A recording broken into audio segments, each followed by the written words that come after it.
right, let's look at our helpful hints for Wednesday, week 6 of our daily language review. So, first word is connotation. What we're looking for is the positive or negative feeling of the sentence.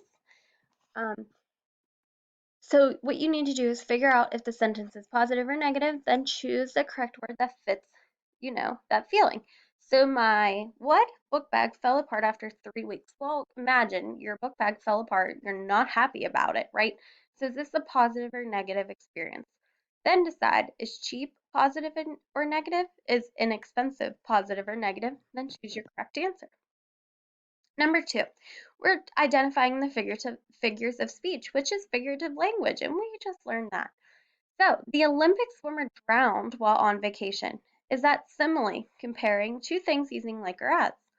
Is that a metaphor, comparing two things saying one is like the other? Is that personification, giving a human quality in unhuman-like thing? Is it irony, that's something that's ironic, something is the opposite of what you would expect to happen? Or is it a hyperbole, extreme exaggeration? So I want you to identify it, then I want you to tell me what it means. Okay? Number 3, we are talking about our connotation and our denotation. So we need to find words that are positive and negative, our connotation, that has the same denotation or definition. So to be interested, think about it, something positive. Well, if you're interested in something, maybe about trees, right? My daughter does this all the time. She says, "Why are the trees green? Why do they blow in the wind? Why are they so tall? Why are some small? Why do they lose their leaves?" Right? She's very interested in that. I'm not going to tell by what she's doing, her actions. If someone is also interested, think about it as a negative. Um, they can kind of be just more in your business. Like, why'd you do that? Oh, what did you buy that for? What's going to happen?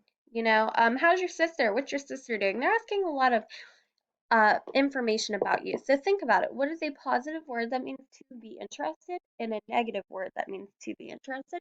And type those words in the box below. All right, number 4. We are figuring out which word has our Greek and Latin root se, that means to be separate from the rest of the group.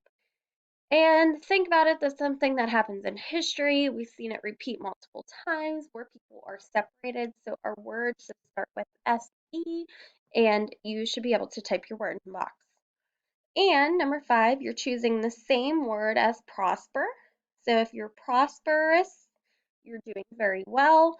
So which word is a synonym for prosper? All right, use these helpful hints. Good luck.